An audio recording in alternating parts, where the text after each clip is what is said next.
वहां पैदा होते हैं।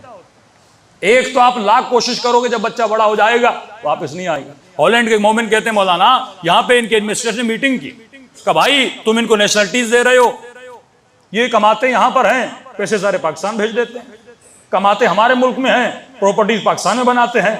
उन्होंने कहा तुम घबराओ नहीं, हमारा इन पे फोकस नहीं है, जितनी प्रॉपर्टीज बनानी है पाकिस्तान में बनाएं, जब ये मर जाएंगे, इनके बच्चे बड़े होंगे, सब कुछ वहां भेज के फिर वापस यहां लेकर आएंगे, क्योंकि वो आपकी कंट्रीज को कभी डेवलप नहीं होने देंगे। इसकी वजह यह है कि आपकी नस्लें यहां पे ना रुकें। हम किस चीज से इंस्पायर होते हैं? लग्जरी लाइफ स्टाइल से इंस्पायर होते हैं। हम किस चीज से इंस्पायर होते हैं? वहां के अच्छे लिविंग लाइफ से इंस्पायर होते हैं ना। दीन तो है नहीं, ईमान तो है नहीं।